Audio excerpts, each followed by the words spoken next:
আমরা সংগ্রামের কথা বলছিলেন, জীবনে অনেক সংগ্রাম করেছেন, বিজেপি দলের হয়ে অনেক সংগ্রাম করেছেন। একটা সময় ছিল কংগ্রেস দলের একটা স্টিম রুলার শাসন ছিল। সেই সময় কিন্তু আপনি ব্যাপ্তভাবে দীপ্তভাবে বিজেপি করেছেন এবং বিজেপি নেতাদের হয়ে প্রচার করেছেন। অনেকে মুখ লুকিয়ে চলতেন, কিন্তু আপনি সোজা পথে বুকে সাহস নিয়ে এই প্রচার কাজে ছিলেন। তো সেই অনুভূতিগুলো একটু জানতে চাই। না, সেটা একটা বিশাল অনুভূতি। সেই অনুভূতির সাথে প্রথম ভারতীয় জনতা পার্টিতে সেই রকমভাবে বক্তা ছিলেন না। তাই পথসভা যখন করা হতো তখন অনেক সময় আমার বিপ্লবদা, কখনো চন্দন স্যার আমাদের কল আসতো, এবং অনেক দিন এরকম হয়েছে যে আমরা পথসভায় বেরিয়েছি, কোনো একটা মোড়ে দাঁড়িয়েছি, একজনও শ্রোতা নেই, কিন্তু আমরা বক্তব্য রেখে যাচ্ছি, ভারতীয় জনতা পার্টির আদর্শের কথা বলে যাচ্ছি। তারপরে একজন দুজন করে শ্রোতারা আসছেন। আমার সাথে বিপ্লব দেবনাথ মহাশয়ও থাকতেন, এবং উনি ভালো সুবক্তা। আমরা সেইভাবে কাজ করে করে করে টায়ার্ড হয়ে যেতাম, কিন্তু বক্তব্য আমরা বন্ধ করি নাই। সেই দিনগুলোর কথা মনে পড়লে মানে সত্যি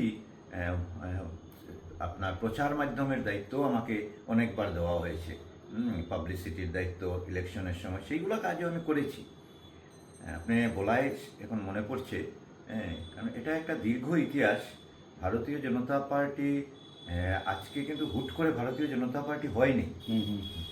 ভারতীয় জনতা পার্টি গঠন করতে দলীয় যারা কর্মীরা আছে অনেক দিন থেকে কাজ করেছে।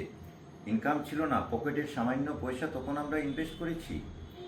করে করে করে আজকের দিনেও যখনই ভারতীয় জনতা পার্টির কোনো জায়গাতে কোনো প্রোগ্রাম, বিশ্ব হিন্দু পরিষদের কোনো জায়গাতে কোনো প্রোগ্রাম হয়, আমাদের কাছে আসলে পরে আমরা যথাসামান্য কিছু একটা দেওয়ার চেষ্টা করে থাকি, এবং এইভাবে ছোটো ছোটো ছোটো ছোটো সিস্টেমের ফলে আজকের এই বৃহৎ ভারতীয় জনতা পার্টি গড়ে উঠেছে। অনেক সময় ডিবেট হতো, আমার বন্ধুবান্ধবের সাথেও আমার ডিবেট হয়েছেও, যখন আজকে থেকে 15-20 বছর আগে। আমি বলতাম, দেখবে একটা দিন আসবে, আমার বন্ধুবান্ধব অনেক কংগ্রেসে ছিল, ওদেরকে আমি বলেছিলাম একটা দিন আসবে তোরা আমাদের দলে আসবি, এবং সেটা দেখা গেছে যে সেটা সত্যে পরিণত হয়েছে। সেই যে দূরদর্শিকতা, সেই দূরদর্শিকতা আমরা আমাদের নেতৃবৃন্দের কাছ থেকে আগে আজ করতে পেরেছি। তারপরে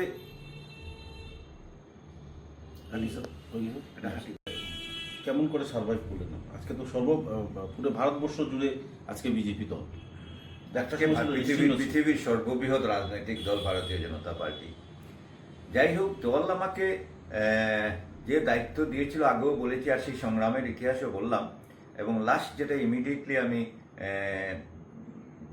চেয়ারম্যানের পোস্ট থেকে, ডেভেলপমেন্ট অথরিটির চেয়ারম্যানের পোস্ট থেকে আমার পিরিয়ড শেষ হয়ে গেছে। এখন পর্যন্ত কেউ দায়িত্বে আসেন নাই, যদিও আসবেন নিশ্চয়। আর আমার পিরিয়ড শেষ হয়ে গেছে। না, এই কথাটা ঠিক হয়েছে, এটা দরকার নেই, কাটিয়ে দাও।